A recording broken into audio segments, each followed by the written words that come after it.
in the night, and it won't go out. Now I found you.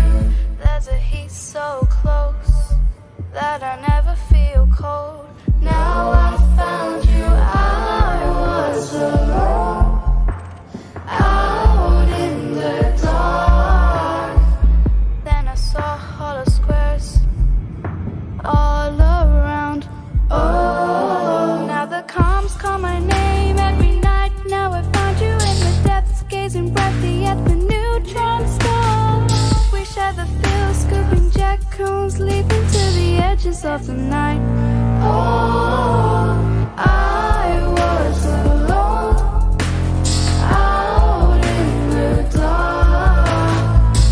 Then I saw hollow squares all around. Oh, I was alone, out in the dark. Heaven was all around. Oh, let's jump together. Let's jump together. Let's jump together.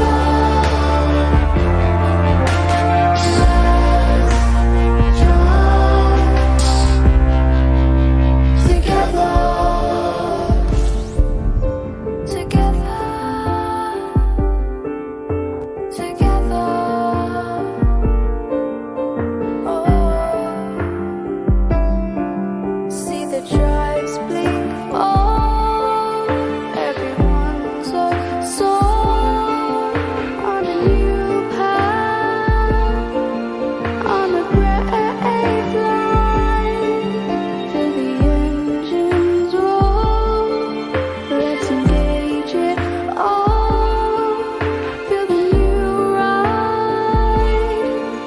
as we all intertwine.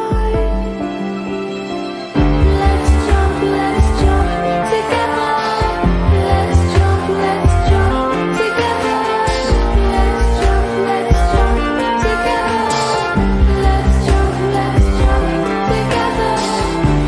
Let's jump together. Let's jump. Let's jump together. Let's jump together. Let's jump together. Let's jump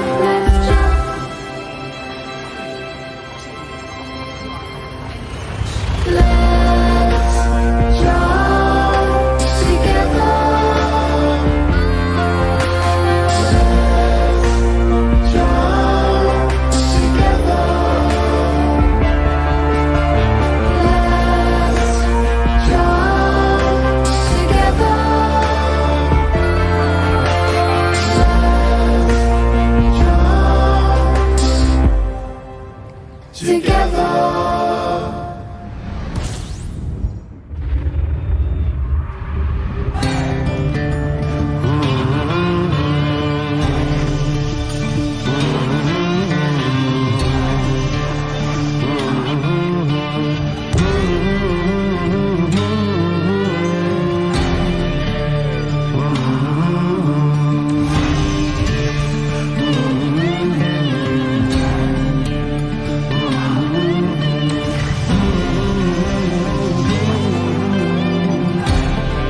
Oh, the galaxy calls, a chant from the stars to come live in the core.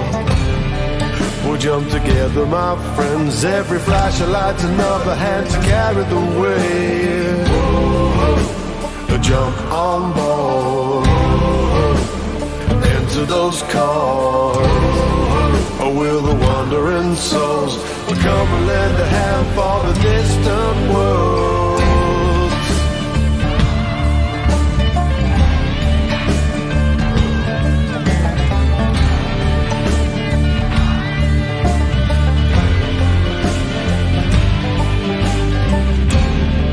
Or take a blaster or two, 'cause in those pristine rings there's a fortune for you. We'll work together, my friend, as the mother lode cracks. This might come to an end. Whoa, jump on board.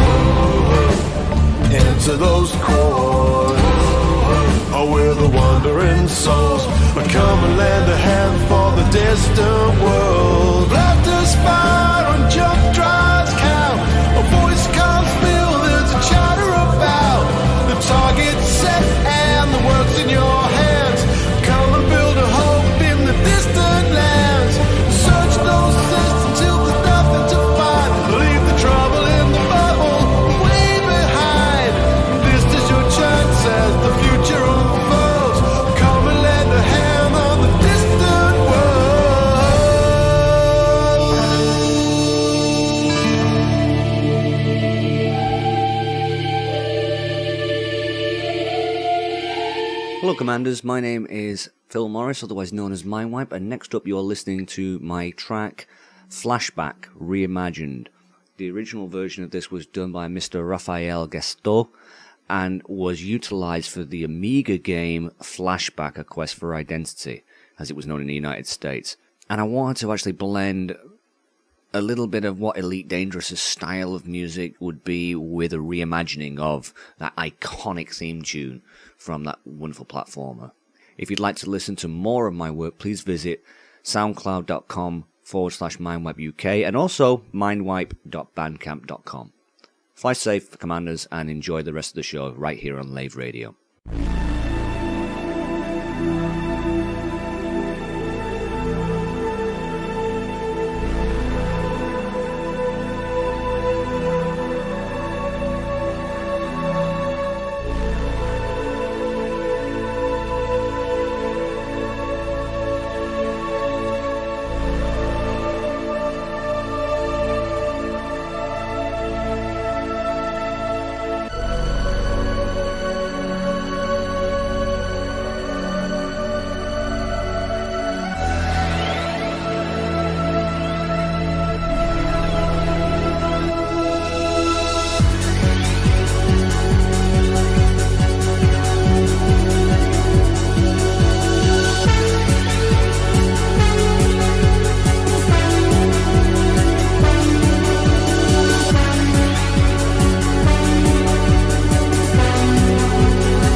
Greetings, Commanders. The next track is Data Slate. This is the full version of the theme tune to our book review show, Data Slate, which runs every Sunday at 8 o'clock British summertime. Enjoy, and if you'd like to listen to more of my music, you can find it on SoundCloud at Alan-Stroud-1.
Take two. Hello, hello, hello. Greetings, Commanders, and welcome to episode 315 of Lave Radio, the show that talks about the universe of Elite and the fantastic community that surrounds it.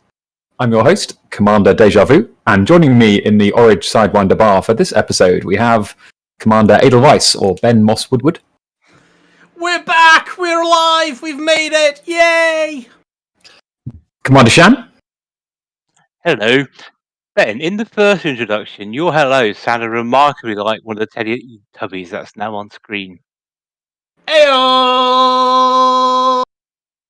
The ever-delightful and inflatable Mac Winston. Hello.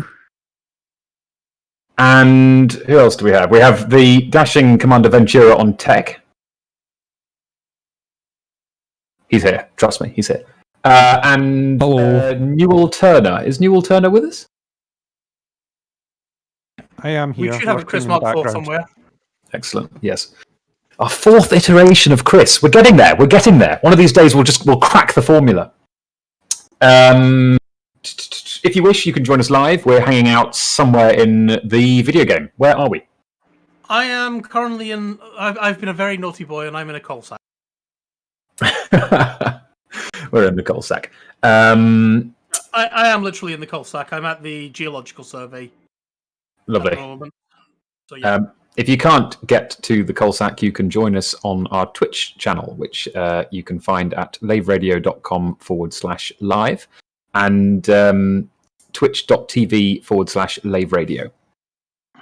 Ben, whereabouts in the coal sack are you, and what are your planetary coordinates? Because I'm sure there are lots of commanders in Open who'd like to come say hello to you.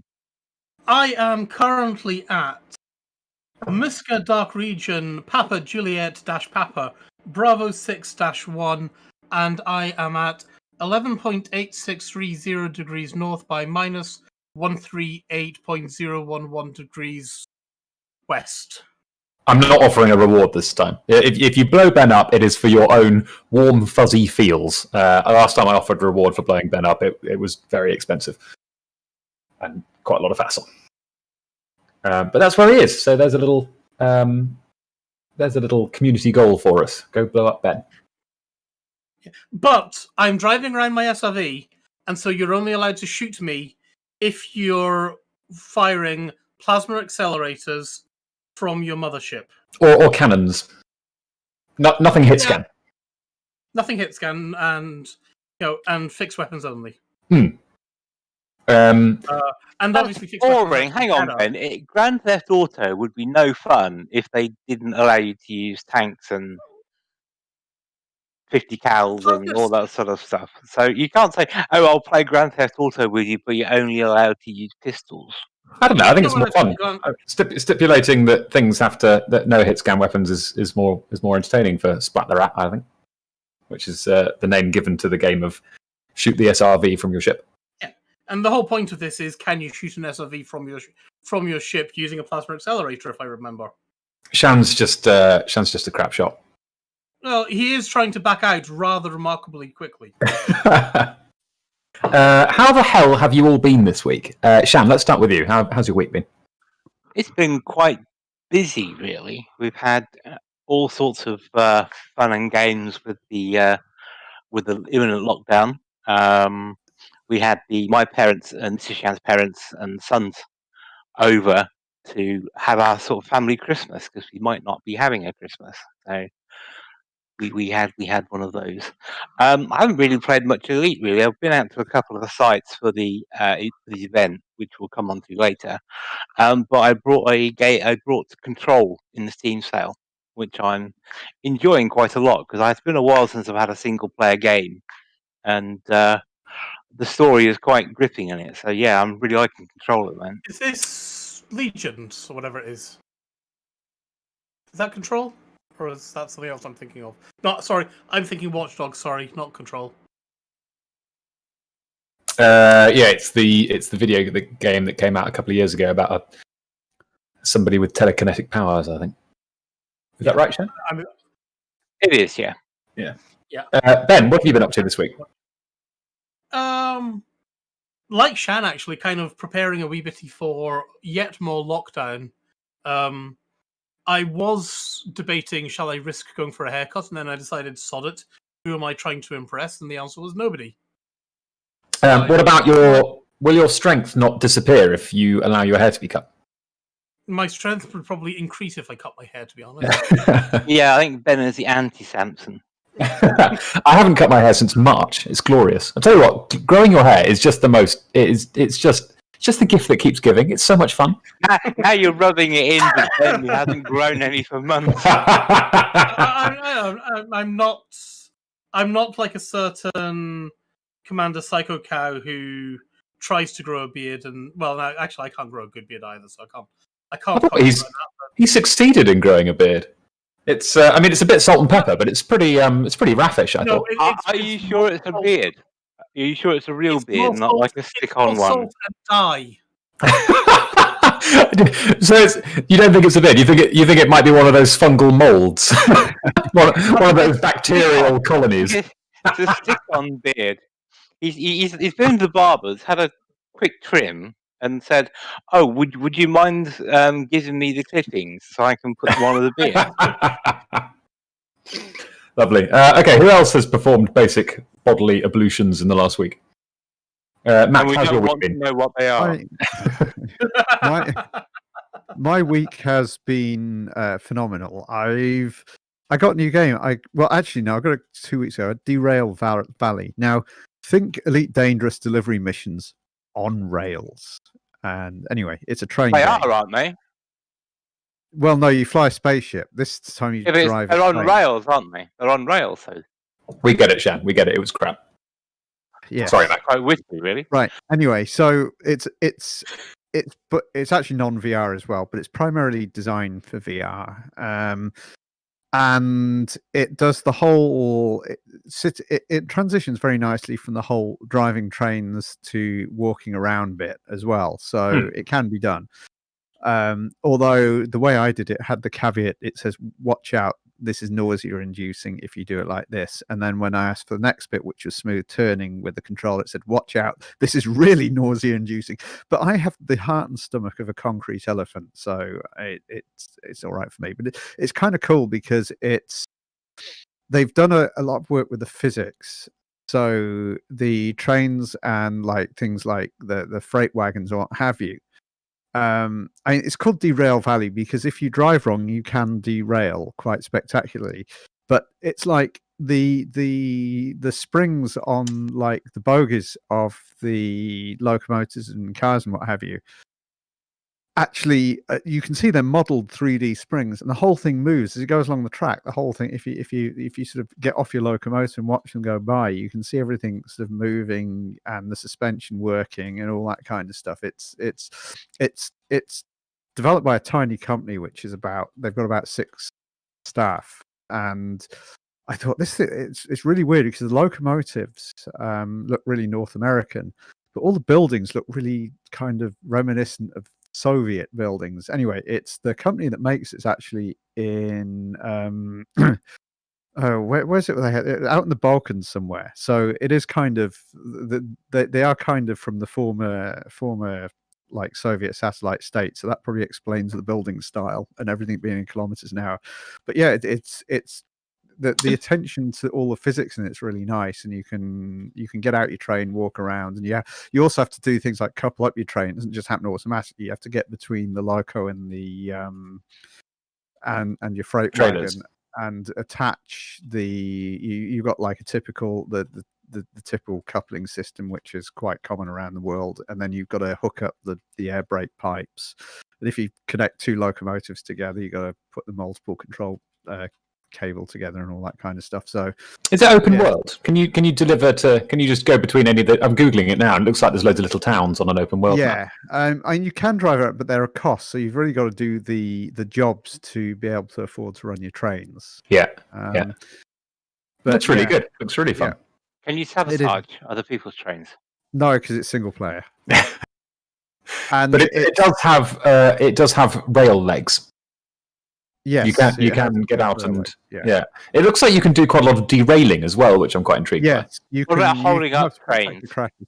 No, because it's the thing is it's single player and it's only your train and you control all the points as well. Yeah, while you're driving along, you have a little radio to change the points as you approach them. Nice. That looks really fun, So actually. there's no AI trains. No AI, no AI trains, Oh. and the whole thing's it's a bit like the West Highland extension line. It's all steep gradients and tight curves, so it's quite interesting terrain to go through. So you have to be careful with the throttle and the brake and all that kind of stuff. So yeah, it's good fun. Interesting. And anyway, in the real world, I've been to Space Russia. I mean, in Elite Dangerous, I've been to Space Russia because I'm shamefully going to Yuri Grom's power play stuff for the sole reason of getting Grom bombs. That's all I care about. So I'm doing the 4 weeks with Yuri Grom. So You and everybody else. I finally had to do the power play stuff to get enough merit. So yeah, I'm currently in Space Russia right now doing that. Nice. I've been pledged to Petraeus for the last couple of years because I joined a Petraeus supporting player group. And it was really fun, and I've enjoyed it. But I think actually my heart is with Orissa, so I think I'm going to unpledge and pledge back to Orissa. I was wondering, does this mean you're now hunting down refugees, things like that? No. I mean, the group don't actually do a lot with Petraeus. They nominally support Petraeus, and so it's designed to fit into Petraeus's power play goals. So they don't actually do much for Petraeus directly, but they are a government type. The BGS faction is a government type that supports Petraeus, and they're designed to be a key plank of his BGS architecture. We're kind of the other thing because we're a government type. The EIC is a government type that is Petraeus doesn't really want, but we're continuously horse trading with the Petraeus guys to so we don't step on each other's feet. There's quite a lot of detailed sort of interactions going on behind the scenes in all this power play stuff when you get into it. Indeed. We used to support crap, I've just tried to dock without docking permission. Hold on. And this is why you don't do radio streams whilst you're talking. Well, I have. What have I been doing this week? My week has been quite busy. I've broken the back of it today, though, so the rest of my week should be less busy. But I had my regular D&D game with the Parallel Worlds guys on Thursday, and then with a few other friends on Friday. So I've gone from never having played D&D before in my life to playing it quite a lot. So that's been quite fun. And then the Suvette and I went out for a burger on Saturday night as a. She works for the government, so she had an inkling that lockdown was coming. And so did everybody from the BBC down. Well, you're right. Apart from the government. Yeah, she tries to convince me that she has all this insider information, but she's nearly always wrong about this stuff. But this time she was correct, as was all the rest of the leaks. That means she is part of the government, then, doesn't it? So we had a burger, and that was fun. And then apart from that, I haven't really done much. What was the burger then, Sue? It was a regular posh beef with brioche bun and avocado and bacon, and it was very, very tasty. And it was at a pub near our flat. It was very good. And we had the same millennials with their avocados. I don't know. Yeah, precisely that. Yeah. So what was it? Quite a succulent burger, because recently the burgers I've had have been quite dry. I'm sorry to hear that. To make it. It was quite succulent. It was probably the best burger I've had for. I'm going to go out there and say 2 years. I don't remember having had a better burger for a long, long time. It really was very good. So ketchup or no ketchup? Ketchup, but for the fries and occasional dipping of the burger. Don't you find that spoils the relish? No, I don't. And that's fine, because we live in a pluralistic society and everybody's preferences are their own. That's cool. In game, I have not been flying a spaceship at all. I have. So I bought another joystick earlier this year, so that I could have twin sticks. And the base for my second joystick had there was something slightly wrong with the cams, which is a word that people who buy joysticks will understand. and it meant the resistances were much, much higher when I pulled the stick to the left or back. The resistance was much higher than if I pulled it to the right or forward, which is really weird. And Verpil finally fixed that this week, and they posted me out some new cams. And they posted them out to everybody else who bought the thing as well and had complained about a similar issue. And now it works silky smooth, and I can't wait to go back to space with it. But I have not been to space this week because I've been absolutely immersed in Black Mesa, the fan-made remake of Half-Life, which I've played for about 6 hours this week.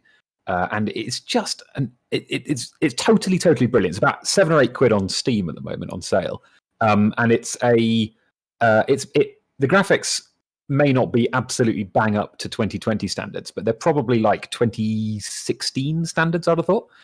Considerably better than Half-Life 2. The physics, they've injected a few of the physics puzzles that were in Half-Life 2, so it feels a much more modern game.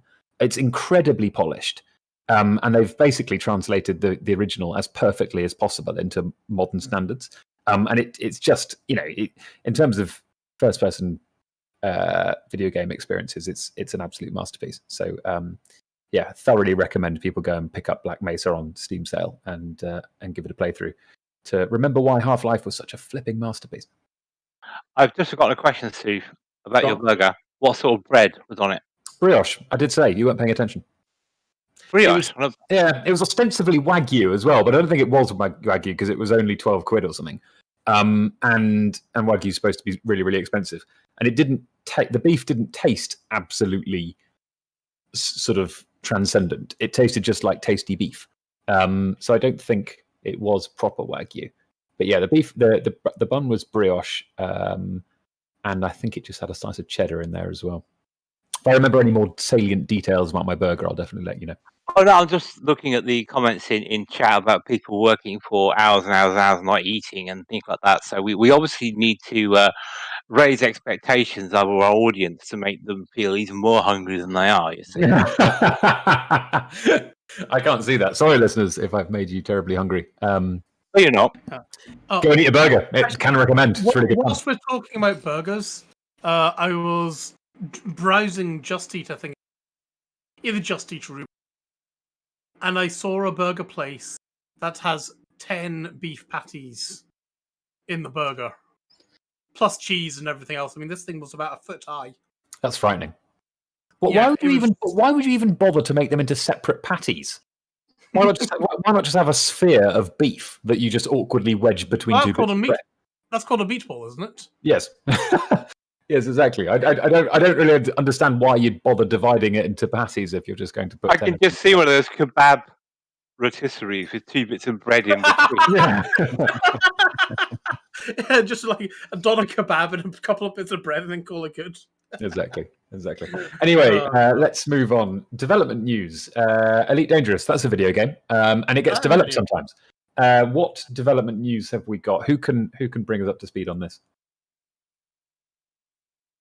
I think most of it will be covering in the main topic, which is going to be the Halloween event. Yeah. The only real non-Halloweeny stuff that's come out came from today's. Well, I want to call it a lunchtime stream, even though it's at 3:00, which was a little bit more confirmation that Dev Diary 3 is being worked on. It is lunchtime if you are in the Mid-Atlantic, so maybe it's like a pirate radio station. It's lunchtime somewhere. And they're broadcasting from the Mid-Atlantic. Radio from a reclaimed whaling boat. They're broadcasting from a pirate tug. Okay, cool. So the third Dev Diary is being worked on, so we have more confirmation of that. God, that sounds so desperate, doesn't it? We don't know when that's going to be. But how do they define worked on? Is it just they got like a single line that says the third Dev Diary and a completely blank screen, or that could be worked on? Being worked on could be bullet points of Dev Diary 3 ? Or it could indeed, I guess, be somebody actually rendering it down, and it will be sneakily released this evening at 9:00. I reckon there's a whiteboard somewhere in a giant room in the bowels of Frontier headquarters that just says spaceship with a circle drawn around it from a Sharpie. Spaceship! Spaceship! We're working on it. How far have you got? Oh, well, we've... Spaceship! Yeah, that sounds like normal. In-game events. What has happened this week? We've had a brilliant week, haven't we? We've had an absolutely stonkingly brilliant week. I haven't been in games, so I haven't experienced any of it firsthand, which is a shame because it's been really thrilling.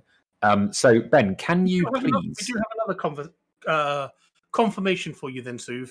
You might not have been to it yet, but it will be here forever and ever and ever and ever and ever until Frontier turn the servers off. Yes, yeah, which is Yes. good. Yes, I think the inestimable Wotherspoon and Beetlejude have made a thing that summarizes it, which I ought to watch. They have made a thing. Watch later. Do we want to play we're going that? to be we're going to be including this now. Do we want to get into the main topic of conversation? Because this is our main topic. Okay. Well, So cool. Our in-game event is the same as our main discussion. And well, have we mentioned that we have a special guest here? Do we have a special guest? Oh, Jesus Christ! While you're thinking, Kaltern, would you like to say hello to Suv? Well, I mean, if you don't think I'm special, that's fine. But, you know. Oh, hello, Kaltern. Sorry, I didn't realise that you're a special guest. Not many do. Kaltern has Canonn next to his name in brackets, so I presume he's from Canonn. Hooray! Welcome! Hello, all. Kaltern, what brings you here? Organised. Well, I've been... I was... What are you doing on my show? Justify your existence. I don't know. I was so nice to Kaltern. I was like, we'd love to get somebody from Canonn on, and Sue's just blackballing him. I was like, yeah, not talking to you, whatever. I'm sorry, I wasn't paying attention. I was just going through the show notes and I didn't see Kaltern on there. I'm really sorry. Brilliant. while we just sort of get ready to move on, we just have to send our best wishes and prayers to Colin and his family at the moment. Yes, Colin has COVID, as does his family, but they are, but they're fine. So far, so good. They're symptomatic, but not in huge amounts of discomfort thus far. Colin appears to be doing reasonably well and keeps dipping his toe in his head into the Lave offices to let us know he's doing all right. So we hope that he and his family make a swift and straightforward recovery. And and the special note for me, I was told I can't have his stuff. Jesus Christ, Shan. No stuff for Shan. Right. I've put dibs in for Shan's Tesla. You've got to fight his children, though, and one of his children plays with people and rides a horse for a living. Yeah, all his children are like military, scary They're people. warriors. That's a very good point. Yeah, and there's millions of them as well. Do you mean millions? There's two. I've lost track of how many children of yours Yeah, have but graduated. they're still in P Troop, about to become members of the SAS and things. Yeah, like that. exactly. Yeah, every So- week it's like, oh, child 28 has just passed his level 15 tuber exam, or child 19 has just passed his level 14 horse riding exam. You know, we're just sick of it, Shan. Yeah. We're just sick of it. Yeah, this is the one where You you wait get till to you ride have your own around kids, with a Sue. sword and stab people legally. One of them was 6'4", and the other one is 6'3.5". Yeah, exactly. So good luck, Ben, fighting them for a Tesla. Shan, I've seen you. What the hell can this say about genetics? Does he look a lot like his avatar on Discord? No. This is Mrs. Shan is a tall one. She's 5 feet 10 and a Okay. bit. So. I mean, this is quite amusing. So they've inherited Mrs. Shan's height. Yes. Yes. Well, what we wanted, you see, was when both of them were conceived, is we wanted Mrs. Shan's looks and my brains, and they got, and that's what happened. This is sounding almost mid-century German kind of mentalities here. This sounds like I've What, been you playing a bit of didn't Crusader order- Kings 3. This sounds a lot like Crusader Kings 3. You Well, didn't do like order what Crusader Kings. you didn't put an order in for your kids, then Ben.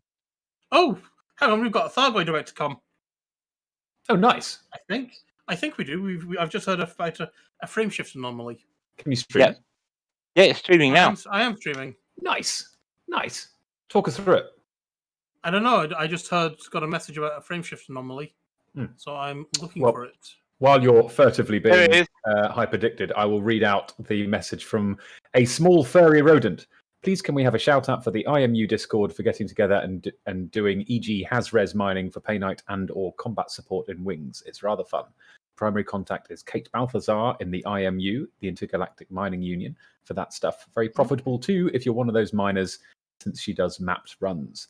That sounds fun, doesn't it? Go and join the Intergalactic Mining Union and make contact with Kate Balthazar and go mining in a mapped res.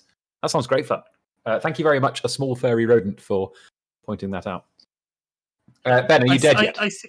No, I'm not. I see the Thargoid. It's quite far away from the base, actually. So I am scooting over to see it. But it might be. Come to claim the reward, Ben. The Thargoid come to claim the reward. The Thargoid was tuning in. It's like, I don't need hit scan weapons. Yeah. Oh, the Thargoids have beams. It just helps if you can drive up a barnacle or something. It just helps if you can drive the SRV properly. Which I can't. I'm not out turner, for God's sake. Anyway, while you're evading your death, I will we'll move on to the main discussion. So, continuing on from the exciting things that have been going on this week. Actually, I probably ought to quickly recap what those are for anybody who's been living in a cave. But we will play a little bit later a summary from Wotherspoon and Beetlejuice that covers. Do we need to give a spoiler alert? We do. Yeah, I mean it's got spoilers, so yeah. But if you want to be brought up to date, or at least watch the first little bit, so you find out where the trail of breadcrumbs starts, then that's a good place to look. But also we I guess one of the things that kicked it off was the fantastic Anchorman ripoff that the community team posted on Twitter, which we ought to which we will put in the show notes as well. Which was, I mean, I don't know about you guys, but I thought it was the funniest thing that the community team have ever made. It was brilliant, and that was well worth Stephen doing 12 hours of driving just to get into the Frontier Studios to record that. No, did he? Yep, he drove from Glasgow to Cambridge and back again. Are you joking? Wow. No, I am deadly serious. Hold on, isn't he not supposed to go? He has even done a Dominic Cummings. Was he testing his eyesight? Yeah, I think. Well, when Stephen left, I think they were allowed to drive and go from Scotland to Cambridge. That is lunacy. Then I think they're being nice, but he basically drove from Cambridge, from Glasgow, where he lives, stopped to Cambridge, got some bits and bats. Apparently, he's picked up some more clothes and things like that as well. He was saying on today's lunchtime stream. Now he can't go back. And now he can't go back down to Cambridge again. Nice, good. Yeah. And then we also had the transmission detected, the very eerie and very Halloween-esque audio transmission, which I saw on Twitter from Frontier as well. Yeah. A couple of Twitter messages there, weren't there? Yeah, really fantastic and eerie. So anyway, broadly, we have a new Halloween mystery to solve. So as part of that, presumably that's why we've invited the lovely Commander Kaltern here, yes? This is precisely why we've invited the lovely Kaltern here. Well, you're on point today, aren't you, Sue? Absolutely, yeah. This is top-notch research. Sue was saying, guys, I know absolutely nothing about anything that's going on. Can I host so I don't have to look like I know nothing and I can just read the show notes? Yeah, precisely. I did warn you that this would happen. I'm playing a sort of there's a concept. You're pretending you're like Fozzer. Yes, exactly, precisely that. Right, okay. So, Commander Kaltern, what have Canonn been doing with regard to the Halloween mystery? Kaltern might not be talking to you after what you've been saying about him. Happens to the best of us. Well, I mean, currently, most of us have been staring at a message full of random numbers and letters and getting quite frustrated. That's what we've been doing recently. It's been driving us absolutely daft. But yeah. So have the messages all been solved, or are there still some that haven't? No, we've got one. We've got one at the moment that, as I say, is driving us potty. There's a particular message that was found on a listing post, which, according to what we heard on what's that show called again? Super Cruise. That's the one. Oh, Super Cruise News. Super Cruise News. Yeah. It was called for a second then. Yeah, there was a little brief hint given that we weren't entirely sure if that was actually solvable. We thought maybe it was like an error or something, but no, they reckon it's should be solvable is what we were told. So we are now continuing gnashing teeth and trying to sort it out. How many messages have there been? All right, so there's been quite a few actually. It all started off, as I'm sure most of us are aware, when we found the mega ship about to crash into a planet. And when we scanned that particular ship, we found a few messages there, a couple of log entries with some just about legible star systems we could go and find. And from there was also like a Galnet news article, a local news article found on the nearby station, Stone's Legacy, I think it was called. And it gave a hint as to where the megaship had been or going to, which is turns out it was going to Bernard's Loop. Sorry. Anyway, so the logs found on there tell you how to get to another planet, using a little bit of calculating and guesswork and that sort of thing.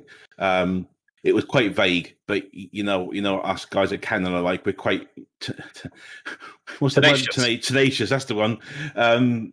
Yeah. So eventually, we found this planet with the crashed Sidewinder on it, and that's where we started to find more clues as to what was going on. In a nutshell, I don't know how much detail you want me to go into here. By the way. Do it, yeah, absolutely. Just go for it. We are packed full of spoilers, listeners. So if you don't want to be spoiled, tune the hell out. Yeah, this is pretty much going to ruin everything until where we are now. So if you want to play along, just mute for a little while. So basically, the Sidewinder was piloted by a Professor Carver, who was the lead scientist on an expedition to the Coalsack Nebula, which is where we were all hanging about at the moment. We identified that because of the clues given in the logs mentioned there's a nebula 300 light years from where we were. That's the only one there was. So, and the logs on the Adamastor basically told you it was a type of star system with a particular number of stars in there. And I think it took a little while to find it. Eventually, they found the planet, which is where we're all on at the moment. How did you find that planet? How did you work? Scanning and lots of guesswork. One thing about the clues is they were enough to give us the right idea where to go. Like I say, it was 300 light years from where the Sidewinder was, and the clues in the log said that it was 300 light years from the nearest nebula. That's the only one in the area. And it's not a huge nebula. It's not massive, but there's enough stars there to keep you busy. And the logs mentioned, I haven't got it written down because I don't know why I didn't actually, but there's basically... Not mentioned it was an M-type star as well. File. Yeah, there's my log files here somewhere. Here we go. So it was a single K-class star, was it? Or was it the M-class? No, single M-class star. Yeah, with a metal body planet as well. So we just basically scanned and looked around for anything that was similar to that, and eventually we found the right one. Yeah. And of course, once you find the right system, you'll then detect using the FSS that there's something interesting going on.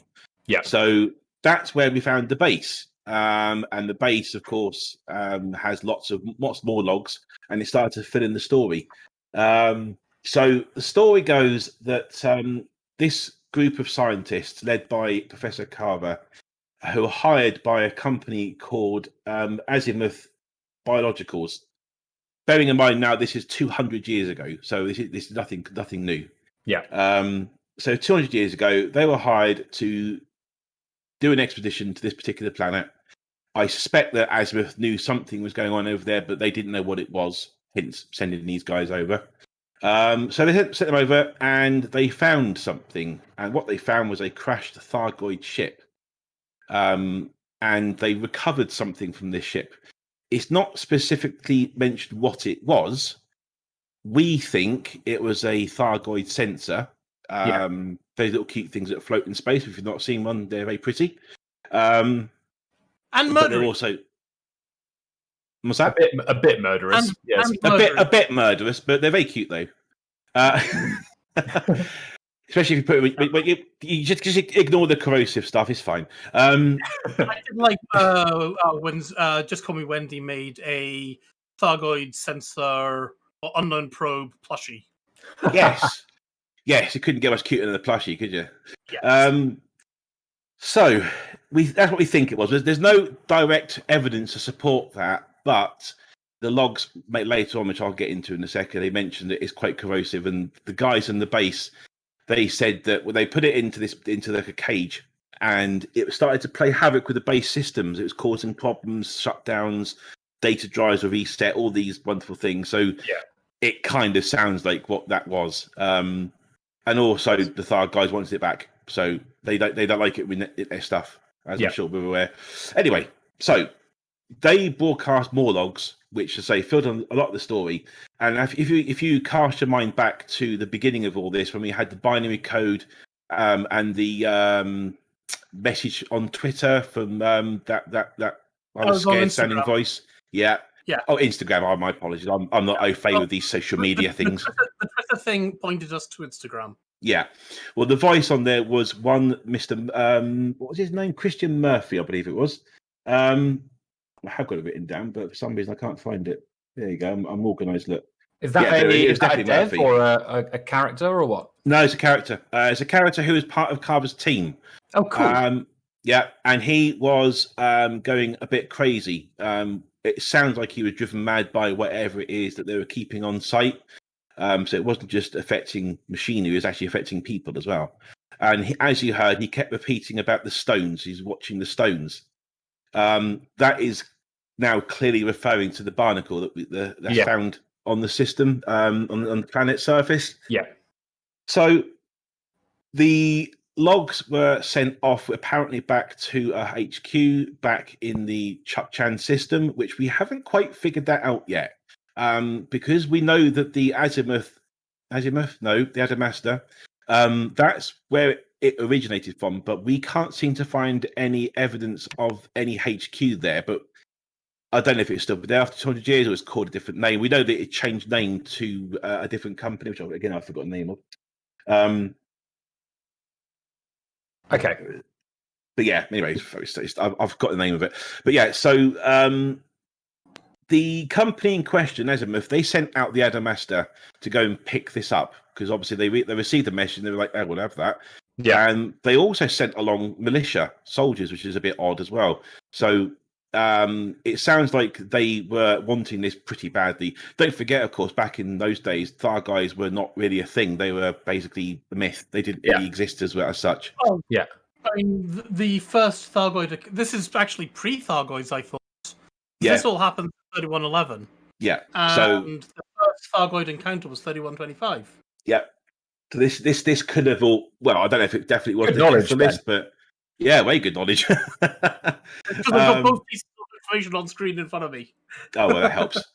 You should pretend you know it was. It's much easier. So anyway, the Adamastor got to the point where it was finding... It went to a listing post, like I mentioned earlier, in the Cinefe system, one of them anyway, and this is where the garbled message that we are still trying to decode came from. Now, from what we gather, again, from the logs we've received, is that it got instructions to go to the Coalsack Nebula, pick up this item, and then take it off to a destination, which we would expect to be some sort of HQ for this company, which is what we're trying to find at the moment. On the way, however, it did pick up the item. It even left some of its own soldiers stranded there because it was so desperate to get away and take it away and move. Probably because there was a Thargoid attacking them at the time. That would get you moving quickly, I imagine. That is also mentioned in the logs. Murphy saw it happen and killed most people, as you can imagine. And he was left behind to go mad. So that was his end, unfortunately. Gosh. In the meantime, this thing on the ship started to cause problems for the Adamastor as well. Hyperdrive started not working properly. People started going a bit mad on the ship. Again, these are all in the logs you can find. Yeah. And eventually, Carver had enough. She decided that she was going to jump ship. The hyperdrive had failed once again, and she jumped out. And it appears that that's the last time we heard from her. Until, of course, we found the Sidewinder, as I mentioned, on the system, HIP 69. No, HIP 69200. Right. It didn't get as far as Chuck Jan. That's as far as they got. For what we understand, again, this is slightly hypothetical, but the evidence does support it. It wasn't going back to Chuck Chan; it was going somewhere else. Okay. That's the key thing. Chuck Chan was its original starting point, and from what we understand from the original story that we got from the Pilots Federation was that it was going. The autopilot took it back to its original position, not to where it was actually supposed to be going. Okay. Interesting. So that's where we are at the moment. We're trying to decipher this message left behind by this listing post, and we have not a clue. So you're trying to work out where the Adamastor was trying to go. That's right. Yeah. Okay. Interesting. Yeah. We that's the only thing we don't really know is why was it going there? What was it going to do there? Was there something? Is there something we need to know there? Yeah. Well, because it was transporting what we think was the Thargoid sensor, right? Yeah. Well, the thing is, you see, is it's not on the ship anymore.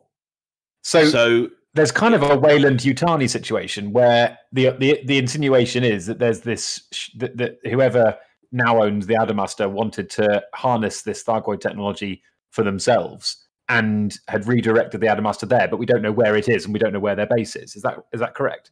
Well, the Adamastor was attacked by Thargoids, from what we can tell, halfway to where it's going. And we suspect that's why it's in such a bad shape now, because there's not much left of it. If you look at it, it's completely ruined. Yeah. Okay. And we suspect that they retrieved whatever it was they were carrying. Again, we suspect that's probably a Thargoid center or something along those lines. Yeah. So we still want to know where the Adamastor was actually going to. Where was it headed? And is there something still there? Interesting. Is it? Am I right in thinking that it's not just Thargoid sensors that have the corrosive effect? It's basically any Thargoid object. Yeah, Thargoid sensors, Thargoid links. They're the two most common ones. We are only guessing it's a sensor. Yeah. The only reason we're guessing it's a sensor is because they were the first things that we found anyway. Obviously, they're the first things we saw float around the galaxy. But more because it's the only thing we can think of that would drive Thargoids mad enough to try and attack things and get it back. Because don't forget, Thargoids have not proven themselves to be entirely menacing. They are more defensive in their nature. So they are fiercely protective of their own stuff. So that's why we think they attacked the Adamastor in the first place. But again, it's all supposition. We don't know for certain.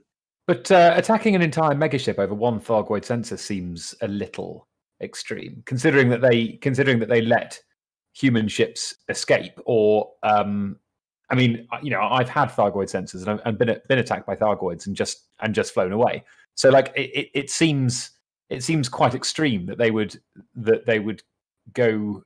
They go that far to retrieve one Thargoid sensor. I guess what I'm driving at is that for a target as big as a megaship, I would have thought that it's easy to imagine that it would be something that's more important to the Thargoids than a single Thargoid sensor. And that's why we're saying we're not entirely sure. There are some other odd things that's mentioned in all the logs, etc. For example, how it's driving people crazy. And the sheer amount of damage that this one thing is doing. Yeah, we don't melt ships quite, for breakfast. That's no problem. But to wipe out practically half a megaship is quite impressive. So yeah, we're not entirely sure. It's just a guess, but maybe something will come of this. We just don't know. Interesting. Quick shout out to Commander Marskimi ECC, who's now hosting us. Thank you very much for that. Sorry, Sue, I'll just sort of jump in and ask a couple of questions. So, regarding their motivations, I'm just wondering whether they if you like, have reduced their response level to us because we've nicked so many. They're kind of like, well, we know what they're going to do with them, and they're not a threat. Yeah. Would this been the first time that humanity has picked up something like this, in which case the Thargoids would go all out because they didn't know what our response was going to be. It certainly seems to be one of the first recorded interactions, yeah. But like I say, we don't know if there's anything previous to that. Don't forget, if you remember way back, we found Thargoid ships crashed that had clearly been there for quite a long time. So we don't know if that was a result of the Guardians or if it was a result of something more recent. We just don't know. But yeah, there does seem to be a lot more. Well, remember, there's a Thargoid crashed ship on this planet. Yeah, we don't know how that happened. There's literally no indication of how old it was. It's old enough to have calcified. We know that much. It's Thargoids do calcify over time. So like it could be part from a remnant of the old Guardian War, but we just don't know. Yeah. Okay. Interesting. Can I ask a quick question? Go on. Do you guys have any idea why the Adamastor might have been sent out in that, because the Adamastor wasn't coming to the Kulsak region, it was redirected mid cruise. Yeah, so what we think's happened is that we know that Azimuth hired the scientists in the first place. They sent them to Kulsak to try and see what's going on. I suspect they found a signal or something. That bit isn't made clear. The Adamastor, we don't know exactly why it was, because the news article that I mentioned that was in the local Galnet news on the station, it was interviewing an old private investigator from what are they called? It's an old I can't remember the name of them. I have it down somewhere again. But anyway, it was and for a private investigator, did some digging in to try and find out what it could be. And he came up with this old planned route. I'm going to guess it's from the station, that basically said it was fueled to go towards the Barnard's Loop area. So that's how we know it was going there. Why it was going there, we don't entirely know, but we do know it was it was redirected to go to the Kulsak area. So we're not sure if that was its intended destination, or it had to go there to get this signal to make sure that no one else could find out where they were going. We do know that they sound quite shady, quite a clandestine movement. Again, the notes mention that Carver was heavily in debt, and it sounds like she sold her services to Azimuth just to clear her debt, basically. Not the sort of thing that a prominent scientist would do normally. But so they're definitely a bit shady. They own the Adamastor as far as we can tell. So we know that they own that ship, and they're the ones that told it to go to this unknown destination as well. Interesting. Can you go on, Ben? I've been hearing people speculating about the club and all that kind of tinfoil hatty stuff. Yeah. Is there actually any evidence, or is this just people chucking on tinfoil hats? The tinfoil is strong at the moment. Yeah, I haven't spoken to every single member of Canonn because there's quite a few of us. But from what I understand, the general consensus is we don't think so. There's no obvious link to that. However, as I said before, we don't know a great deal yet. The only information we've got is from Carver herself, and Murphy. There's no other logs from anybody else that we've able to find so far. So we're only getting one side of the story. So we don't know if maybe Azimuth was a name for something to do with the club or something along those lines. Right. Or they were hired by them. We just don't know. It'd be interesting to find out, I think. So just a thought. Do you think this narrative is an integral part of the plan? Or do you think they sat down a month or so ago and thought, let's do something for Halloween? We definitely thought we definitely thought it was just a one-off to begin with, because it didn't ghost ship. I mean, come on, seriously. However, the indications that the FDev have been giving out in very teeny tiny tantalizing little slices it might be part of the whole. We know they've got a lot of stuff planned, and we know that they're trying their hardest to bamboozle us, for one thing, because we cracked the binary code before it was even posted. We did, yeah, we did that. We know, as you recall, they posted blocks of the binary code every a few hours or so. I think we did it in 4, and there's like 2 more blocks to go at least. It wasn't that difficult, and they didn't like that, so I think they've tried to increase their puzzling for us of it. That's not to say that it's just for Canonn, of course. It's we just happen to break their codes all the time. They don't like it. But yeah, we don't know. I'd like to think so. I'd like to think that this is the beginning of a massive storyline that's going to encompass everything up to Odyssey. Who knows? Frontier don't tell us anything as it is. So, we just don't know.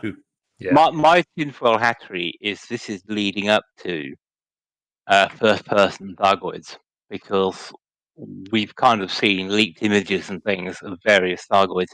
Yes, I know some of them were from 2014, but there were subsequent ones that came out afterwards. Mm-hmm. And I'm just wondering whether this is all part of a long game, so that when Odyssey comes along, we fight Thargoids on foot.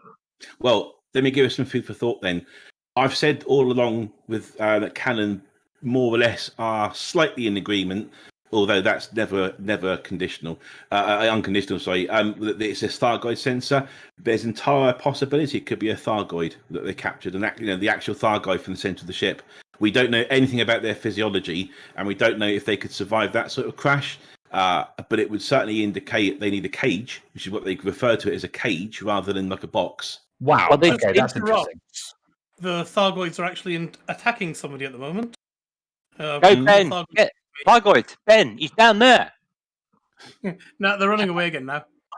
I was thinking that there was it was on a site. I think it was one of the Dark Wheel sites. I think it was, or something to do with that. I can't remember exactly, but they talked about when they created the mycoid virus, and they had live Thargoids there, didn't they? Yeah. They did. And I'm wondering then if it was a live Thargoid because they'd been working on the mycoid in subsequent years. Yeah, I mean, this, from my understanding, this has all happened before Inra's time, so we don't think they're linked directly. However, that's definitely not to say that there's not some sort of distant link between then and now, or then and way then even. So yeah, it could be something along those lines. It'd be interesting to find out, because I mean we do know that Thargoids are definitely living beings. We know that they're separate from their ships, or at least we're sure they are. But we know the ships are organic, of course, as well. They're like living creatures, as it were. But we don't know that the ships are piloted, though, do we? Well, okay, so we haven't seen a pilot, obviously. If we had, then this would be a whole different conversation. But the central part of each ship kind of gives the impression there is like a cockpit of some description. Like I agree with that. But it could just as easily be an eye. Oh, no, absolutely, that is true enough as well. One thing that I think we do try to do is not look at old-fashioned lore too much, because way back in the old days of like Elite Frontier 2, remember that lovely game? Awesome game. And FDev, I believe, have mentioned they're not quite following the old school storylines. Yeah. I think the codex. I think what we can take as canonical is the codex, and the codex is unequivocal that Thargoids are mainly the vast majority of Thargoids are drones that have no real value to the society as a whole, and individual Thargoid queens are comparable to humans or exceed humans in intelligence. If the Thargoids were going to attack a target as large as a megaship to get something out of it, I know where you're going. They wouldn't do that for a drone. The codex talks about drones being as throwaway as toenails are to us. Yes. Yeah. It's been mentioned. It's been discussed. Again, there's no concrete evidence that whatsoever, but it would make compelling gaming, wouldn't it? It really would, especially if the queens had the ability to psychically disturb people on the ship. I think from memory, the codex the codex entry on Thargoids does talk about the way that they communicate, and I'm pretty sure it's if not telepathic, it's some non-verbal way of communicating that we wouldn't use. So the idea that go on, sorry. No, I thought it's a tiny bit of lag. I thought you finished. My apologies. I was just going to say that the logs make a lot of reference to infrasonic disruption, which is like a low frequency humming type of sound, and that seems to set off whatever it was they captured. Yeah. And it wouldn't be too much of a stretch of imagination to think that Thargoids don't like engine noise. Oh, yeah. I mean, we don't, but you know. That's fascinating. Yeah. Okay, Mac. Yeah, and I was thinking, unless there is a possibility, certainly with the early, I mean, this is just sort of wild, rampant speculation here. There's certainly the possibility in the early days when Thargoids and humans weren't known to each other, the Thargoids might have gone after a megaship to get a drone back because they didn't want the humans to find out too much about them. So it was an information denial exercise rather than the drone being particularly valuable to them. Mm-hmm. That's not a bad thought, that. Yeah, that makes a lot of sense. That makes a great deal of sense. It could even be a Borg mentality where they can't let go of one of their drones because it's part of one of the whole. Although they do tend to not care if they die or not, so I don't know. They're supposed to have the fear glands removed, aren't they? That's nonsense from the very first book. That's from the Dark Wheel, the PDF 10,000 worder, I think. But yeah, the information didn't physical printed copy back in the day. Was it? Oh, okay, I read. Yes, it shipped. It actually shipped with the original 1984 Elite as physical. Oh, so it did. Yeah. Sham, sorry. Yeah, I was just thinking because all the talk about hive minds and queens. With telepathic links and stuff like that. I wonder if the answer to the Thargoid War is to find an 8-year-old boy, training him up, and then let him play out the Thargoid War as if it's a computer game. I mean, maybe that's what's going on. Maybe the creation of Elite Dangerous as a consumer product is just basically Ender's Game, but crowdsourced. Yeah, that's right. Yeah, the science shows that your minds are blown. Yeah, I was thinking Last Starfighter. Actually. Yeah, that's good. That's good. Right. Okay. So, does anybody else have any more questions for Kaltern on this specific mystery, or anything else that they'd like to speculate, or any headgear they'd like to fashion out of tinfoil? And I'm interested in Canonn's. This is obviously the first time we've seen any kind of anything from Frontier in a while. What's Canonn's reaction both to this and the very long hiatus? Ben, do you remember the scene from the first Austin Powers film where he's where Austin Powers is, where he's first of all Dr. Evil and then Austin Powers are defrosted? Do you remember that scene? That's basically what's just happened at Canonn. Imagine dipping your toe into a very warm pool of piranhas, and imagine Canada, the piranhas, and your toe is stuff that's just happened. That's exactly what's going on right now. We've let's put it this way. I think I forget the figures now, but I do know that thousands of people have joined literally over the last month. The amount of messages that we've had coming backwards and forwards is in the Discord channel insane. So there is a hunger for this sort of thing. Obviously, the old school Canonn guys, well, yeah, they were on like in cryos pods for the time being, and they've just been defrosted. And then we're all good to go. Personally, myself, I actually more or less stopped playing for a couple of years because there's nothing to do, and I'm not the sort of person to just go around just shooting people for no reason. I'm not into that. And when it sort of died down a bit, I was like, nah, do you know what? I'll wait and see what happens. And of course, the literal moment that Galnet came back, I'm like, right, where is it? It was Canonn. Gotta go back. And actually, on the very first day, I was dragged back into the podcast that I do as well. So that was good. I did get 30 minutes before I was dragged back into that. So yeah, there's a insatiable hunger there, and we're all hoping this is going to go on for a very, very long time, because quite frankly, I think they were just bored, to be honest. The I player was numbers, just the player numbers supported as well. Do you feel? You said you've had thousands of new joins. Do you? I feel like when a community is, particularly the elite community, when it there was a period for a couple of years where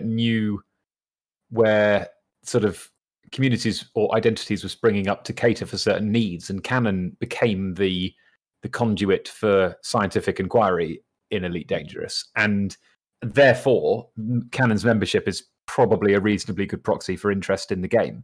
Do you feel like the massive influx of players in the last month that you've had do you think that's indicative of the health of the game generally, and the fact that this year we've seen the highest player numbers ever?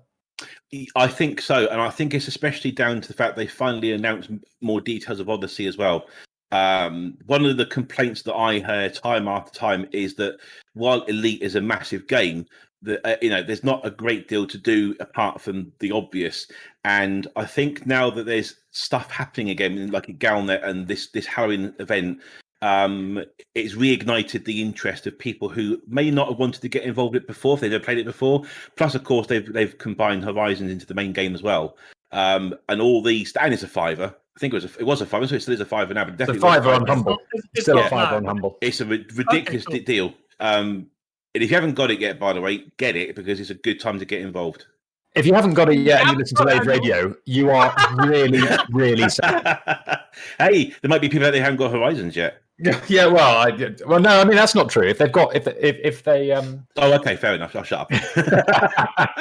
I told you I've been gone for a couple of years. I mean, that thing doesn't exist anymore. There's no longer such a thing as somebody who owns Elite Dangerous but not Horizons. No, this is true. Yep. Shan. I was just thinking that actually it's a good omen, if you like, for the future, because previously Canonn would solve whatever frontier threw at us in about 20 seconds.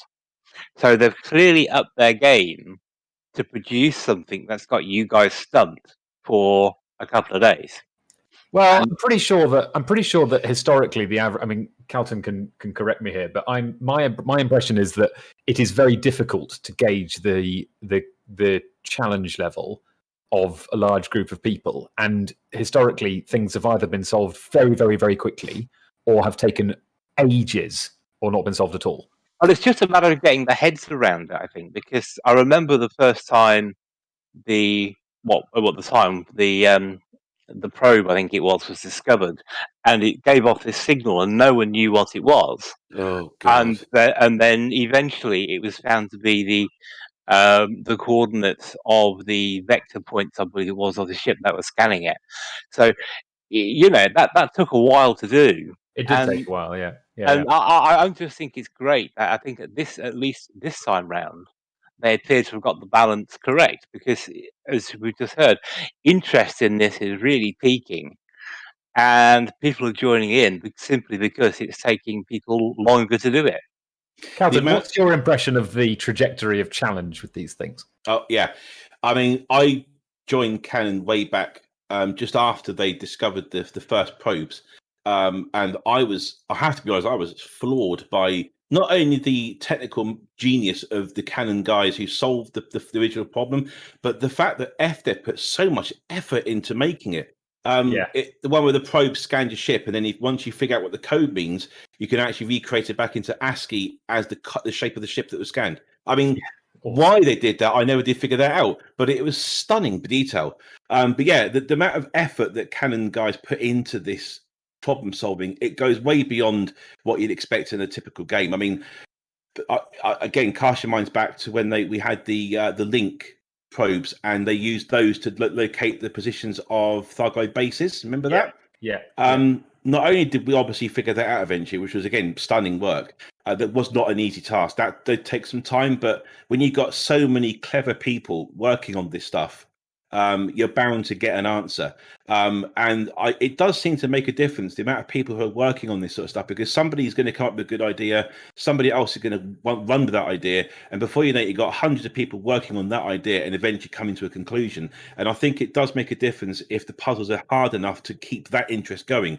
If all the puzzles were as easy as the one that we for the binary code, we'd be quite smug, but it wouldn't be much fun because obviously we've solved it in 30 seconds and then we're dropping our things waiting for the next thing.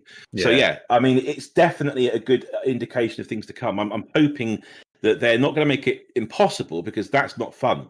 We need to know we're getting somewhere when we're really frustrated with this puzzle right now. Really, really frustrated.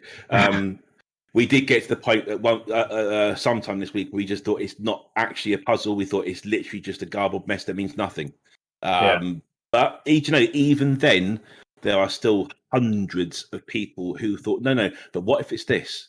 That is the magic of Canonn. That is the magic of the people all working together, regardless of how impossible the odds seem to be, to find something. And it's magical to watch. It really is. Doesn't there become a point? I'm just interested to see how you've solved this, where there's a saying, too many chiefs and not enough Indians, where everyone is contributing stuff, and the theories become so wrapped up in themselves, it kind of loses focus because there's simply so many people looking at it. Oh, we've had people coming in giving us the wildest of ideas, some fantastic ideas. Do you know the thing is that no idea is ridiculous if you can discount it. You got anything. What Sherlock Holmes once said that if it's not the truth, if it's not, what was it? It's Africa. I'm so tired now, I forgot what he said. But basically, what what's that a thing? What he's saying is that if it's not that, then it must be something else. Sufficiently. Yeah, you know what I was going to say. I know the one you're on about. Yeah, find the quote.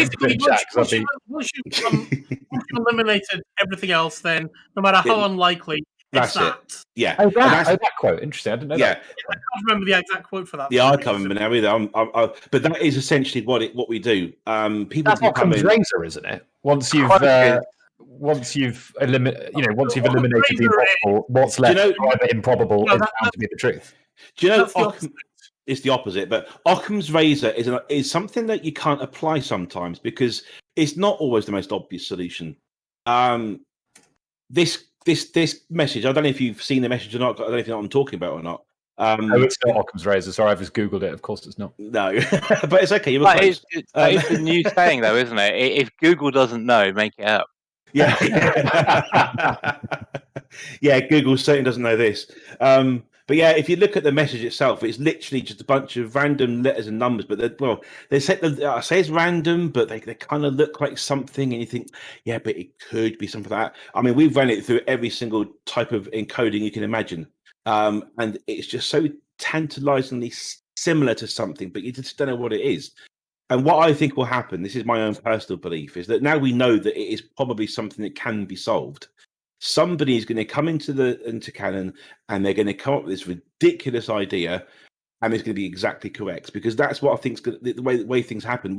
We don't know everything. We, as a collective, we know most things, but as individuals, we're quite stupid, I'd imagine.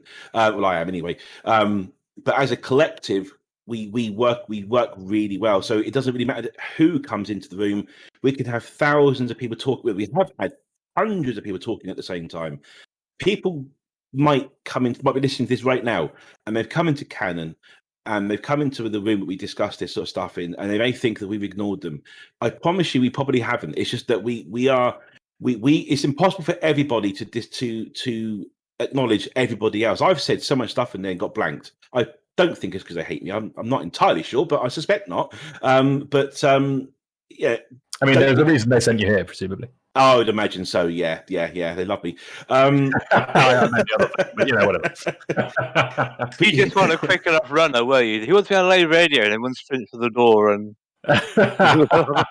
Yeah, somehow I got slapped with the title of Canonn media representative. I don't know where that came from, but there you go. But yeah, no, it's definitely come and visit us. Come and join. Come and do the whole hello. We want to join sort of thing.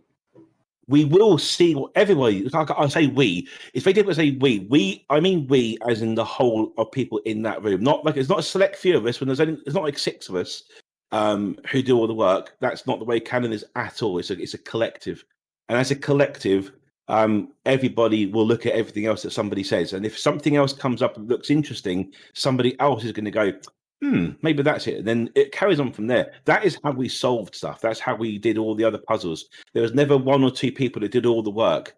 They saw something, or they thought it themselves. They mentioned it. Somebody else said something else, and before you know it, we've sold everything. Yeah, Well, almost everything. Jonathan Teatime says, Holmes said that once you have eliminated all other alternatives, then what is left must be the answer. No, there you go. Improbable. There you go. Ben. Yeah, I was just wondering, actually, just to briefly maybe take us back to the Instagram message. Oh, right. Yeah. Well, you had the obvious binary that was obvious. Yeah. Or obvious to anyone who's seen ASCII was ASCII. But I don't know, but it felt like there was a sub-layer in this message with the colours. It's something we've looked at and we're working on, and we haven't found anything conclusive at all. I originally thought maybe the brightly coloured binary codes might be its own binary code, but unfortunately it didn't come to anything. I was thinking, do the different colours of binary give their own unique messages? But as you say, no, they don't. We don't know. We don't know. No, I didn't say that. No, they don't. In an obvious fashion. No, but that doesn't mean to say that that's not part of the clue. I think what we're kind of thinking is that it's out of game, and anything that's out of game doesn't tend to be something that is used in the game. If that makes any sense. Yeah, completely. So external clues. I don't know. I can't remember every single puzzle we've ever solved, but the only well, not even a spectrogram. That one was in game, but we had to use an external tool to decode it. I still have nightmares about that bloody thing anyway. But I don't know if you know what I'm talking about. It's a spectrogram with a little circle and a couple of things sticking out of it. Yeah. I have made a mug of that because it drove me so daft. I thought I've got to commemorate it somehow. So I now have a mug with it on. It's fact, I look at it every time and shiver occasionally. But yeah, I mean, I think I'm going to do the same thing with this bloody code and put it on a mug as well. But yeah, I'm pretty certain that this particular puzzle is probably going to be solved with the stuff in the game, but we may have to use external tools to solve it. That's what I think. Yeah, okay. Can you remind us what the for people who want to follow this through right from the beginning? What was the starting gun for the for this mystery? There was the thing that kicked it off. Yeah, so there was basically a message. I think it was on Instagram or Twitter. I think on Twitter I really can't remember now. It's been that long. But there was a message sent by a mysterious person who was talking about the stones and they're all dead and that sort of thing. It was like a message about, we didn't really know what it meant, to be honest. And it was there was a picture of a ship with a planet that we actually are trying to identify the planet. We haven't come up with anything yet. But basically the message then led on to the Halloween special that they broadcast. And then it all led on from the Instagram posts of the binary codes. But the big event was when it was announced after the Thursday update when we had the megaship appear. So you didn't miss anything if you weren't seeing the binary codes, etc. It all happened at the when the megaship come in. The thing about the stones, actually, to be fair, now I think about it, was actually quite a big clue because it does mention the coal sack. So that was our first indication. That's where we might want to be looking, but it's a big place. Yeah, it wasn't like we could find it. I think the idea was to give people an idea of what they might be looking for. Stones could have been the Guardian stones, could have been barnacles, could have been asteroids. We weren't really sure. There's even a station in Chan called Stone's Legacy. So that's where I went. Didn't find anything, of course, but you did find the Galnet news article. So these things do all link together. I will say that Frontier or FDev currently at the moment, they are very, very good at intertwining everything. There doesn't seem to be anything that's not supposed to be there or doesn't make sense or is extraness. It seems to be everything's important. That's really cool. Are you sure the message doesn't say Paul is dead?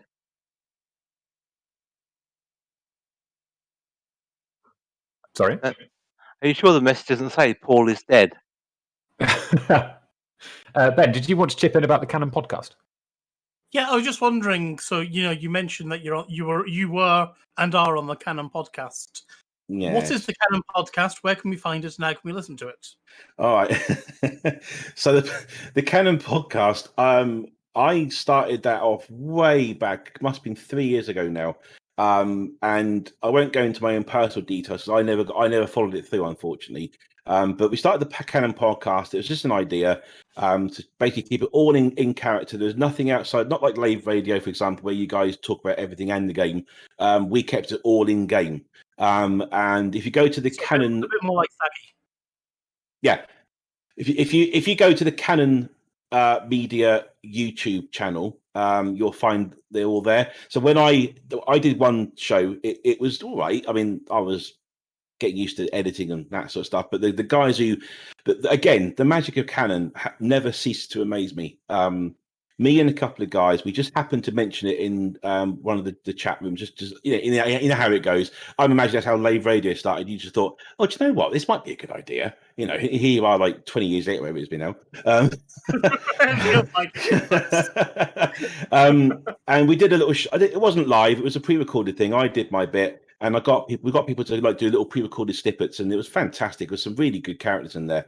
I had to leave personal reasons, but there's also a thing called CFN Canonn Faction News, which a certain Commander Larzok, who you may have possibly heard of at some point in the past, he was an excellent newsreader, and he carried on the show in my absence. And then, as you can imagine, once Galnet kind of stopped doing stuff, and there wasn't much to talk about in the game, there wasn't really any cause for a podcast, so we just didn't bother.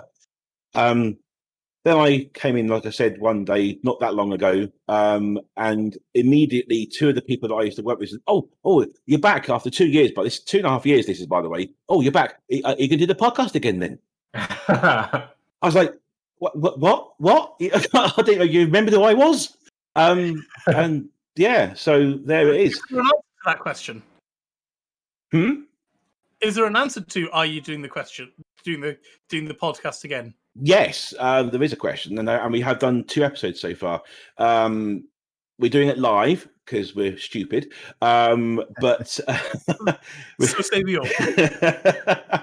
But no, it's a lot of fun. We've done a standard podcast where it's when Galnet all first kicked off, and there was all the stuff about the assassinations and the attacks on the stations and all that. We tried to talk about that. We dragged it out. You know, it was fairly interesting. The last episode we did just a couple of weeks ago, we had a xenobiologist in Canonn on. That was excellent. If you want to listen to that, it's really good. It talks about all the stuff you can find floating in the galaxy, or the what do you call them, not just the barnacles, but all the brain trees and all the other things you can find. Stuff. Yeah, all of it, all the stuff in space. Flora.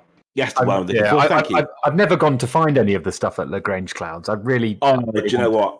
Now I never did either, and I'm going now because the way that I can't remember who it was. I can't remember. It was. I really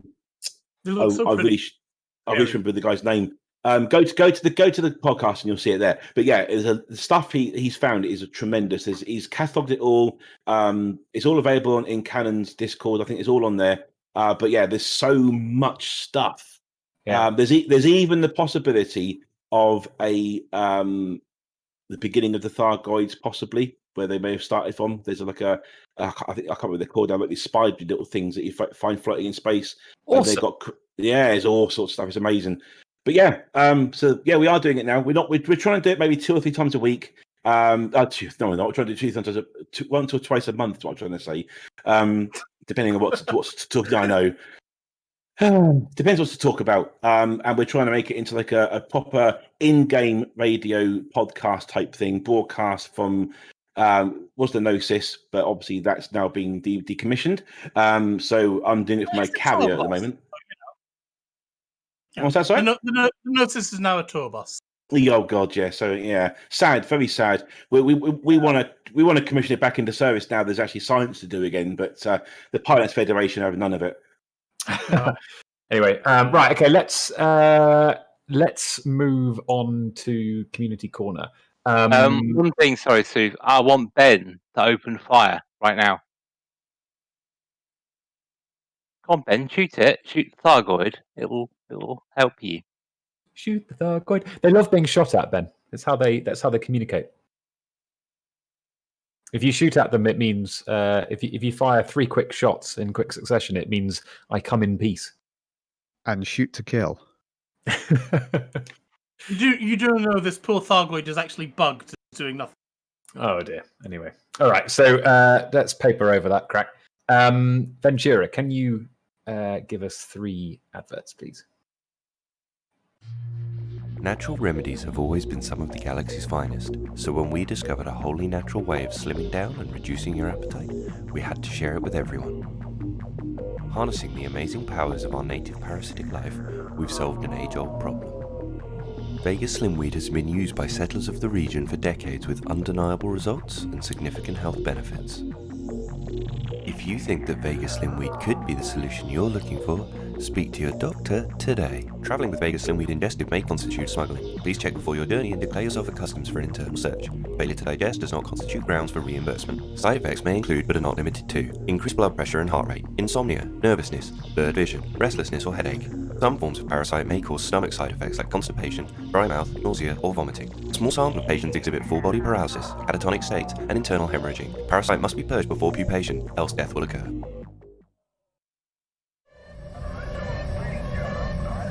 Attention, attention. Lave Station Infomercial. We interrupt your broadcast to bring you essential system information regarding the planet Lave. One of the oldest colonies of the sector, colonial deep space cruisers Herschel and Oberon reached the system designated L453 in 2412. The star system was at that time unique, a single super-Earth-type planet in orbit within the exact habitable zone of a single orange dwarf star.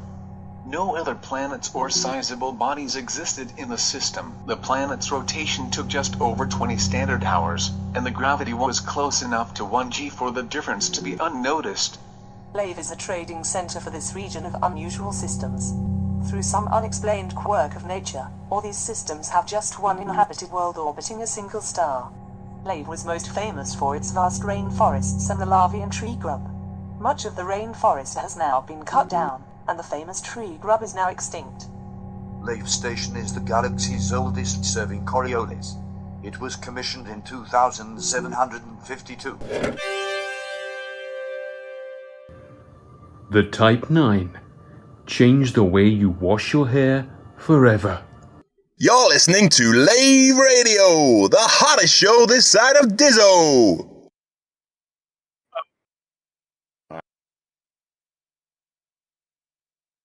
Is this after this, Norman? Or is this not after this?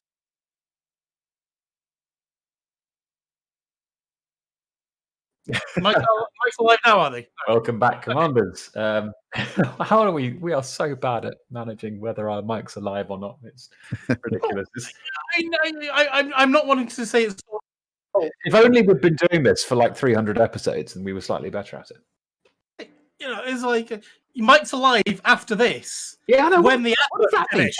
What? After the adverts are already finished. After what? After this long silence. I'm sorry, Norman. We do love our tech monkeys, really, and our gibbons. Anyway, but the thing... Hang on, guys. Hang on. The thing is, right, I told you that it was going to come live before the actual thing, but you guys were talking, so anyway. No matter. All right. Yeah, we've been talking about how to get the Canonn podcast, and we're trying to convince Kaltern to turn it into a bunch of MP3s and things like that, so you can actually download it onto your podcast player and listen to it in all its glory.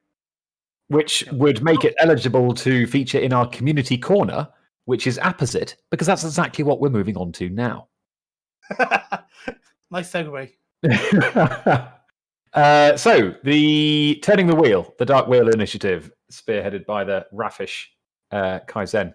Ben, can you bring us up to speed on this? Once I turn my microphone on, I can do. Sorry, I'm taking. So the Dark Wheel. At the moment, ticks are running a bit late at the moment. So who happen? The Dark Wheel's trying to escape out of Turdinetti at the moment, but they might get out tomorrow. They may not. Who knows? We'll find out. They've landed on a new system from the previous expansion and are doing okay there. Everything's continuing to grow, and hopefully with this expansion out of Turdinetti, they will maybe get to Lave again. We'll see. The expansion that's just happened was their first step on the way to LFT 509. Lovely. Excellent. Mac, can you tell us about the next release from Sagittarius Eye? It's tomorrow. It's coming out tomorrow. It's tomorrow. Yes, we have beautiful cover artwork by Beetle Jude on the front of the podcast. The website's all ready to go, and the Switch to be thrown tomorrow afternoon, I believe. That's correct. Just don't look at the back of the podcast. Sorry? The front of the podcast is gorgeous. Just don't look at the back. Yes, well, quite. This month we headline with the Carcosa War, which, if you don't know, probably because you're not in Colonia, it's a long running and fairly there's lots of controversy, put it this way, between the two sides. It's been going on for a while. Yes, a veritable salt mine. So we have tried to. I'm sure somebody's going to be upset with us for this article, because it's difficult to write these articles without upsetting someone. But we've tried not to upset anybody if possible. But we lead with the Carcosa War because it's an interesting player event, basically. So we want to cover that in the universe. Talking of the Dark Wheel, the second part of it's probably going to be a third part one day, but certainly for now, 2-part article on the spokes. It's called the Spokes of the Wheel. It's about turning the wheel, the Turning the Wheel initiative, and the Dark Wheel, and all that kind of stuff. The last installment talked about where the Dark Wheel came from, and this installment we're talking about where it's going, who are the people behind it, all that kind of stuff. So. And then talking about all these life forms that people have been finding. The Banana Nebula expedition is basically a search for life in the notable stellar phenomena. So they've been the plucky members of this expedition have been out doing that, and that was a guest contributor by Commander Raf von Thorn, who's leading up this particular expedition. And we have the 8-wheel drive endurance championship. So a bit of a review of what went on there, as one of our intrepid writers donned their SRV and went screaming across the surface of a planet, mostly not in contact with it, because apparently the best way to win these races in an SRV is something called fliving. Yep. So that's basically what we got about it. It's an absolute corker of an episode, because we have quite a few of the articles have interviews and that sort of stuff. So it was a bit more work than usual, because of course we've each article, instead of just being one voice actor sort of doing the thing, it's had to be several to do the interviews and the different parts of different people. So yep, it's a good one. So I would say that because I'm biased, but you should do it. Humans that like Elite Dangerous. Yes, but it's an absolute corker as usual. So yes, go download it tomorrow. It'll be on your favorite podcast service like Spotify and various others, or you can download the MP3 from the website, which is www.sagittarius-i.com. Yep. Good stuff. We also have a cracking video from Andy X about speed bowling at The View, which is a pretty famous planet with high gravity from memory, which we will pop in the show notes as well. But it was apparently both lovely and hilarious. And considering that we have the next speed bowl event going on later this month, which is called New Grounds, and it will be speed bowl. It will be the 4th speed bowl event. This is actually quite an opportune video. So speed bowl is taking place on the 21st and 22nd of November at The View, which is in HR 6164. And Andy X's video is a cracking introduction to the discipline of speed bowling. One of my very, very favourite things about the Elite Dangerous community. and also a useful introduction to the location as well. Questions? Do we have any questions? Do we have any questions to answer? Anybody who was here last week? No, we don't have any questions to answer, I believe. No. Okay. I want to see if anyone can tell me how to get unstuck in my ship. I seem to have impaled myself. Ben, your ship looks like that train that got stuck on the hand in Holland, in the Netherlands, earlier in the week. It got stuck on a whale tail. That's right. It got stuck on the whale tail. That's right. It looks as Ben has done the elite equivalent of get stuck on a whale tail. Yeah, pretty much. If anybody You haven't can seen the help story, have Ben you? learn how to spaceship, then please do write in and let us know. In the meantime, you can kill him, and that will get him off the spire. That is true. Right. So, all right then. Does anybody, before I go on to the shoutouts, does anybody have any more business?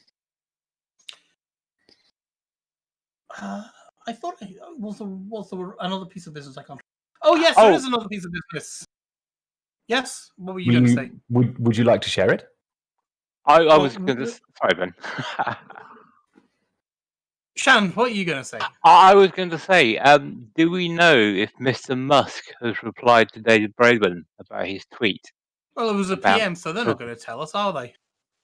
I don't know. I don't know if anyone had heard anything about a response. It'd be it's unlike Elon Musk to keep anything quiet, isn't it? I haven't gone and hacked Elon Musk's Twitter account just so I can see what he and David Braben are talking. It would be. He might have ignored David Braben. Who knows? I can't imagine he would though, because apparently he quite likes Elite. Not necessarily Elite Dangerous. Oh, message in Discord unless Ben is going to pick it up. Go on, Shan. You take it. You take it. Yeah, did we do a shout out about episode 19 of Data Slate? Have absolutely no idea, and I don't even know what. No one's. Yes, you do. You know what? We know what Data Slate is. Data Slate is Alan's book podcast that he's done. Excellent. So there is episode 19 of that. Yeah, but they haven't given us any notes about it. We don't know what they've said in it. But yes, it did drop earlier in the week. Do we have a URL for that we can drop into chat on show notes? If we do, we haven't been given it either. But it's probably just going to be laveradio.com. There you go. So if you want to catch the latest episode of Alan Stroud's book podcast, then head to Lave Radio. It's available. It is on laveradio.com. And we've got here Data Slate episode 18 and 19. Aha! Here we go. Here I have some blurb as well from the podcast, from the post. Data Slate episode 19, in partnership with the British Science Fiction Association, Data Slate returns. We're your book review podcast with an all-new lineup of podcast participants. This week, BSFA chair Alan Stroud, author and BFS Horizons editor Shona Kinsley, and author Kevin Elliott talk about ceremonies and books. We do have more, but and today in this office they've got the nominations list, and also Kevin Elliott's blog. Where is my flipping tea? I approve of Kevin's blog. And Kevin Elliott is actually a lovely person who I've known for probably coming up 10 to 15 years now. Independent of Lave Radio, each other for a long, long time now. Monday, the 2nd of November, also saw 20 years of humans living on board the International Space Station, which is pretty exciting. That's pretty impressive, really, isn't it? It's almost its own generation ship. I know they've not been on there all the time, but the space station itself demonstrates we are capable of making something that is able to sustain life for that long in space. So that's pretty cool. Indeed. All right. Any more for any more? By the way, if you the International Space Station, sometimes transmits slow scan television. It's usually the Russians who do it, but if you have a radio receiver which can do, you'll have to look at the RS0ISS webpage, but it's 140 something odd megahertz FM, and a slow scan TV decoding app. You can actually get images from time to time. They usually do it to commemorate something, so it wouldn't be surprising if they have some kind of commemoration coming up with a little SSTV event. Interesting. Whoever let Ben off, he stopped firing at the wrong time. You had his shields down, you had him getting hull damage, and you let him escape. Oh, wow. Ventura's just pointed out that this week, on the 6th of November, is the 8th anniversary of the Elite Dangerous Kickstarter announcement. 8 years!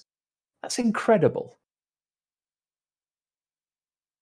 Ow! That is remarkable. Oh, Miggles is still shooting at me. Well done, Miggles. Keep going. Ran in the Keep it up, Thank Miggles. you, Miggles. And with that, I will move on to our shout-outs. Our sister station, Hutton Orbital Radio, broadcasts on Thursdays from 8:30. You can tune in at tv.forthemug.com or just for the audio at radio.forthemug.com. For the discerning commander who likes a bit of CQC action, check out the CQC Discord at discord.me/Elite Dangerous CQC. And I'd like to thank those commanders who have chipped in on Discord and in Twitch, and the brave Commander Miggles for doing the right thing and shooting Ben. He's let him escape. Oh, rubbish. Apparently we have a song after... We've got Galnet News next with the lovely Commander Wotherspoon, and after that we apparently will be playing a song called In the Name of Science by Commander Toko. So that is it for another episode of Lave Radio. If you'd like to get in touch with the show, you can email info@laveradio.com, hit us up on facebook.com/laveradio, tweet us on @laveradio, or you can join our Discord server by going to discord.io/laveradio. We also have a TeamSpeak server where commanders come to hang out and chat, which you can find at teamspeak.laveradio.com. Do get in touch if you have any questions or if there's anything you'd like us to discuss in a future episode. Lave Radio is recorded live on a Tuesday evening at 8:30 and streamed out on laveradio.com/live. Thank you to Ben, thank you to Shan, thank you to Mac, thank you to the lovely Ventura, thank you to special guest Kaltern from Canonn. And until next time, commanders, fly safe. And if you can't do that... Sue. What? Kaizen is giving you £5. Are you desperate for a fiver? I love fivers. Some of my best friends are fivers. Elite Week is a lovely thing for your ears. It's made by a man who delivers organs for a living, and you should definitely listen to it if you like spaceships. And they've read out some of my stories as well, so they're good in my book. Yeah. There you go. And they also last week's episode they had the absolutely awesome Down to Earth Astronomy on, and that was brilliant. And Down to Earth Astronomy is great, and Kaizen's awesome. So yay, it was an awesome episode, well worth listening to. Elite Week is really, really good. Anyway, until next time. They're the American version of Elite Danger of Lave Radio on. Or at least they try to be. It's an unusual thought. And like Etienne Dawn, he has piercing eyes. What? Okay. You're saying Kaizen is a descendant of Etienne Dawn? Is that what you're saying? Ancestor, surely. Ancestor. Sorry, an ancestor. Surely. Yeah, an ancestor. Yeah, sorry. What reward does Kaizen give out for live specimens? Does he engineer your ship or your car? Considering his job, I don't really know if we want to know this. Yeah, that's weird, isn't it? That's dark. That's so dark. Tien Zen. Kai Dawn. On that note, until next time, commanders, fly safe, and if you can't do that, fly dangerous. Roll them.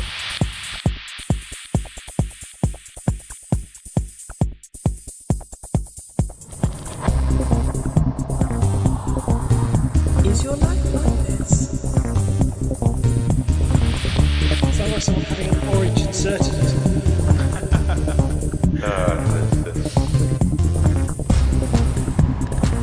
You need a safe word. Space can be low.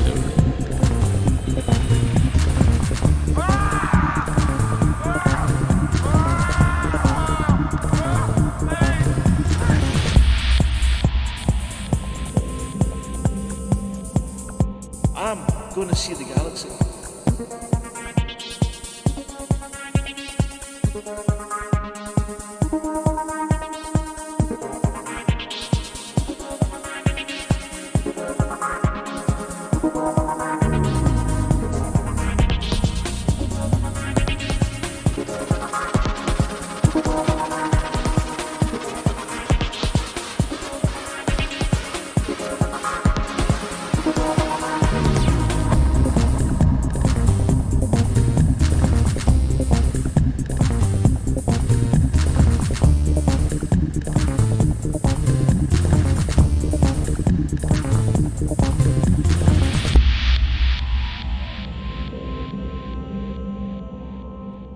Ah, damn it. No worries, guys. Hold the fort for 2 seconds. I'll be right back. According to scientists, Uranus is full of methane gas. I think you're right, though, Colin. What have you done with Shan, and when can we have him back?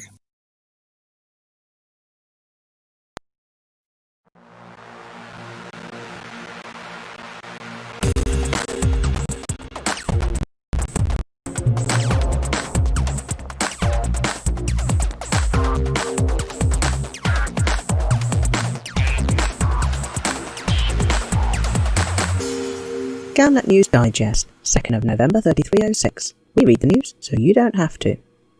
In this week's news roundup, Canonn stumped by mysterious message. Marlinists celebrate federal citizenship. Ashling's flight of mercy. Canonn stumped by mysterious message.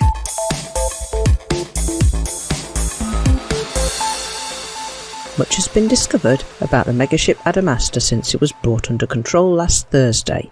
A number of locations that it visited have been identified, and a coherent narrative has been formulated from the fragments available to us. However, one piece of the puzzle remains an intractable mystery. A message, believed to be giving instructions to the megaship crew, has so far defeated the finest minds of Canonn Interstellar that have been trying to turn it into something meaningful. The message confuses even Amy, the artificial intelligence behind Galnet. The message reads, 8BFGTY4PLU67-RTY006 stop 45:GN63-74PHGJI space E67-F563-21-574 stop 9 space CR34 stop 6-DER8 plus WESTU stop 5 space -RTG10 space RTH8-4 space 6T stop WR4564-21 space plus G134 stop 2 space RT55 stop 4 space GDW space THE42 stop 1 LY space 764 stop 2Y-45 TG4 stop BTJ-Y stop 60 RT437 stop 1D341-67 stop Y5DS space 243 space 45 TY-3234. The final intended destination of the Adamastor, if it still exists, may be specified within that cipher. It is possible that we shall never know what it means. Marlinists celebrate federal citizenship.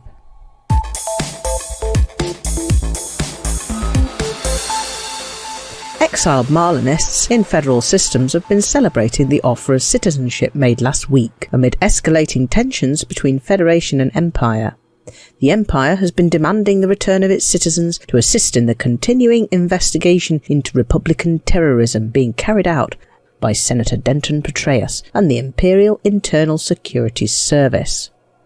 Imperial Ambassador Imogen Luciana appeared to suggest that the Federation might experience terror attacks similar to those seen in the Empire in recent weeks if the Marlinist refugees, which she characterised as neo-Marlinist terrorists, were not returned.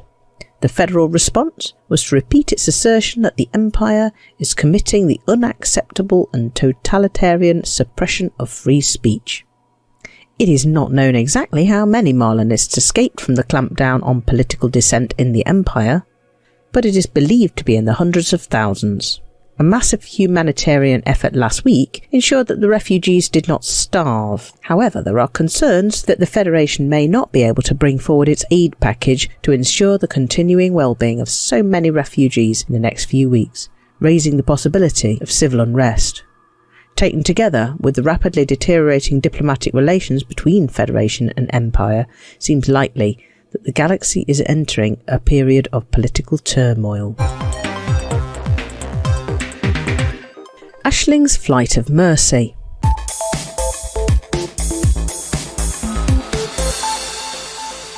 The father was ruthlessly gunned down by Republicans on the 14th of September. So is it any wonder that Princess Aisling Duval dropped everything and flew across the galaxy to care for her cousin? Like her father, Mad Prince Harold, Imperator Hadrian Duval was struck down by a terrorist attack. But unlike Harold, with Ashling's help and with liberal applications of the wonder drug Vitadine nanomeds, Hadrian survived and is being cared for upon her imperial interdictor by Princess Aisling.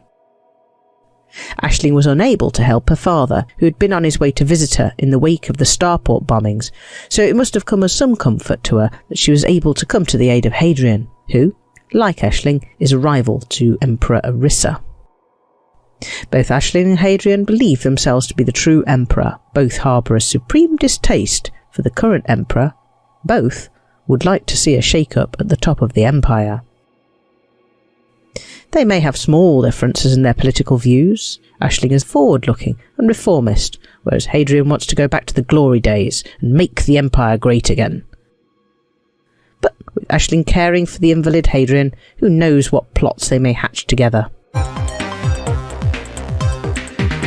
And that's this week's Galnet News. Galnet News. We read the news so you don't have to.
The Red Planet taxi service have recently moved into the luxury liner market, and their flagship, Big Red Taxi, has been plying the space lanes in Wolf 25 for some weeks now. We join Trace and Chantal in the food prep area on board. Alright, Shants, I'll do business class and you do luxury this time, alright, babe? Tea, coffee, coffee, tea, coffee, coffee, tea, coffee. Tea, madam? Certainly, madam. Enjoy your tea, madam. Tea, coffee, coffee, tea. Oh, could I have an orange juice, please? Tea, coffee, coffee, tea. Oh, yes, but I'd like an orange juice if I could, please. Tea, coffee, coffee, tea. Oh, okay. Tea then, please. Tea, sir? Certainly, sir. Enjoy your tea, sir. Tea, coffee, coffee, tea, coffee, coffee, tea, coffee, coffee, tea, coffee, coffee, tea, coffee, coffee, tea. Oh, you get all sorts here. Smells like it too. Murph, horrible stains, marigolds. There you go. Donkey Dick. It says here, next. My dear man, Cox. Like an obese child. No. Teabag. Fluffy hat. It's the 34th century. What the fuck's that? Patient. Nada. Sounds majestic, because it is, Michelle. This is Beyond Dockers. Beyond Dockers, a mockumentary podcast available at bs-dockers.com. Also on iTunes. Thanks, guys. See you.